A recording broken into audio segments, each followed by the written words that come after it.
Hello students, good morning. आज की class में हम पढ़ेंगे कक्षा 10वीं का पाठ 8 जिसका नाम है कन्यादान। ये एक कविता है जिसके कवि हैं ऋतुराज। तो इस कविता को स्टार्ट करने से पहले हम जानते हैं कि इस कविता में बताया क्या गया है। कन्यादान कविता में माँ बेटी को स्त्री के परंपरागत आदर्श रूप से हटकर सीख दे रही है। जैसे आम माताएँ होती हैं, वो अपनी बेटी को जब शादी होने वाली होती है वो उन्हें सीख देती हैं कि बेटा जब उस घर में जाओगे तो आपको इस तरीके से निभाना होगा।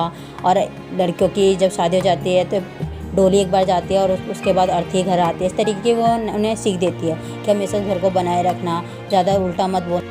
लेकिन इस कविता में जो माता है वो अपनी बेटी को ये सब कर्तव्य निभाने के लिए तो कहती है, साथ में उसे ये भी सीख दे रही है कि उसे कभी भी अन्याय को सहना नहीं है, उसका विरोध करना है।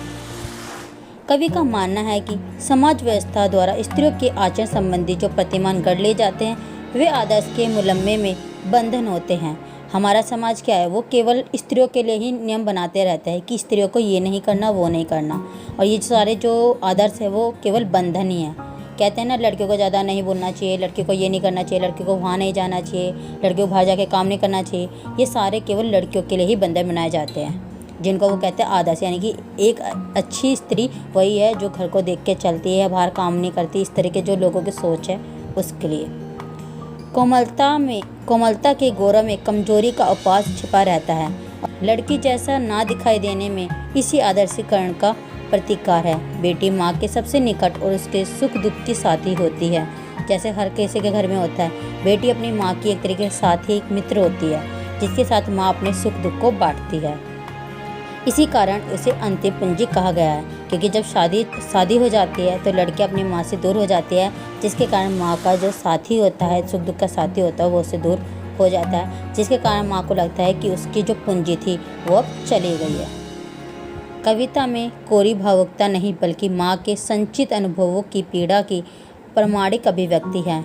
इस कविता में माँ ने जो कुछ समाज में सहा है, जो पीड़ाएं सही है, उसको भी व्यक्त किया है और उन्हीं के आधार पर जो उसने अनुभव किया है उन्हीं के आधार पर वो अपने लड़की को सीख दे रही है। तो अब चलो स्टार्ट करते हैं कन्यादान कविता को। कितना प्रामाणिक था उसका दुख, लड़की को दान में देते वक्त जैसे वही उसकी अंतिम पूंजी हो। इन पंक्तियों में कवि कहता है कि लड़की के कन्यादान के समय माँ का दुखी होना यथार्थ सत्य है, क्योंकि माँ अपने कलेजे के टुकड़े को पराये हाथों में अब दान देने जा रही है, जो हमेशा उसके साथ रहती थी, जो हमेशा उसके सुख दुख की साथी थी। उस समय माँ को लगता है कि लड़की उसकी अंतिम पूंजी है, क्योंकि वो अपने सारे संस्कार उसमें भर देती है। आज वो उसको छोड़कर जा रही है। लड़की अभी सयानी नहीं थी, अभी इतनी भोली सरल थी। इन पंक्तियों में कहने का मतलब है कि लड़की अभी ज़्यादा समझदार नहीं होती, वो भोली थी, सीधी थी, क्योंकि वो अपने माता पिता के आंचल में पली बड़ी थी, जिसके कारण उसने केवल सुखों को ही अनुभव किया था। समाज में फैली बुराइयों को उसने देखा तलक नहीं था, दुखों का उससे पाला तलक नहीं पड़ा था। कि उसे सुख का आभास तो होता था लेकिन दुख बाँचना नहीं आता था। उसे अब माता पिता के पास रही है तो उसे केवल सुखों का अनुभव है, सुखों का एहसास होता है, लेकिन उसने कभी दुखों को सहा नहीं है, इसलिए वह दुखों को समझ नहीं पा रही है। पाठ आती वे धुंधले प्रकाश की, कुछ तुर्कों और कुछ लयबद्ध पंक्तियों की। अब माँ अपने हुए जुल्मों की पाठिका थी, उसने हर दुख को सहा था, समझा था। वे दुख आज भी धुंधले प्रकाश की तरह उसे याद आ रहे थे। स्त्री होने के कारण उसे समाज द्वारा जिन यातनाओं को अपने पति के घर में विवाह के उपरांत सहना पड़ा था, उनसे वह अच्छी तरह परिचित थी।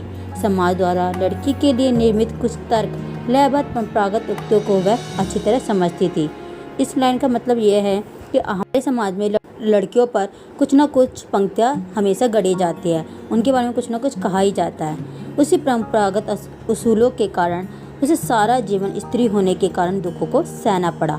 अब वो नहीं चाहती कि उसकी लड़की भी उन सभी दुखों को सहे, इसलिए वो अपनी लड़की को सीख देते हुए कहती है, माँ ने कहा पानी में झाँककर अपने चेहरे पर मत रीझना। माँ ने अपनी बेटी को कन्यादान करते हुए समझाया, पानी में झाँककर अपने चेहरे पर खुश मत होना। जैसे पानी की परछाई स्थायी नहीं होती, पानी के हिलने डुलने पर परछाई भी अपना रूप बदल लेती है, वैसे ही ससुराल पक्ष के जो लोग होते हैं उनके व्यवहार भी सदैव स्थायी नहीं रहते, वे बदल जाते हैं।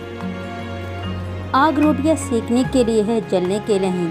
अब माँ उसको समझाती है कि चूल्हे पर आग रोटियां सेकने के लिए होती है, जलने के लिए नहीं। आज समाज में अधिक से अधिक जो लोग हैं वो अपनी पुत्रवधू को आग में जला देते हैं। इसका कारण एकमात्र दहेज होता है। लेकिन अब तुम्हें बेटा इससे सचेत रहना है, ये माँ उसको शिक्षा देती है। वस्त्र और आभूषण शाब्दिक भ्रमों की तरह बंधन है स्त्री जीवन के। अब माँ कहती है कि तुम्हें खुश करने के लिए ससुराल पक्ष द्वारा दिए गए कपड़े और गहने केवल ये शाब्दिक भ्रम है, तुम्हें बंधन में बांधने के लिए। स्त्रियों को वश में रखने के लिए उपहार दिए जाते हैं। मीठी बातों की असलियत को समझना, भ्रम में मत फंसना। माँ ने कहा, लड़की होना पर लड़के जैसे दिखाई मत देना। माँ ने अंतिम पंक्तियों में ये कहकर बहुत बड़ी बात उन्हें समझाई है कि तुम लड़की होने के सारे कर्तव्य निभाना, अपने ससुराल वालों की सेवा करना, बड़ों का आदर करना, सम्मान करना, लेकिन अपनी मर्यादा को बनाए रखना। लड़की जो होती है उसको कमज़ोर, अबला माना जाता है, लेकिन तुम्हें उस लीग से हटकर आगे बढ़ना है। तुम्हें एक शक्तिशाली नारी के रूप में उभरना है और अत्याचारों का विरोध करना है। तो ये हमारी जो कविता थी कन्यादान, वो यहीं ख़त्म होती है। आशा है आपको ये पूरी कविता अच्छे समझ आई होगी। अगर आपको ये कविता अच्छे समझ आई हो तो प्लीज़ मेरी वीडियो को लाइक करें, वीडियो को शेयर करें और मेरे वीडियो पर कमेंट करना बिल्कुल ना भूलें। और मेरे चैनल को सब्सक्राइब करना तो बिल्कुल भी ना भूलें। बेल आइकन को दबाएं ताकि आगे आने वाली वीडियो आपको समय से पहले मिल जाए। तो अब हम मिलते हैं नेक्स्ट वीडियो में नेक्स्ट चैप्टर के साथ। Thanks for watching.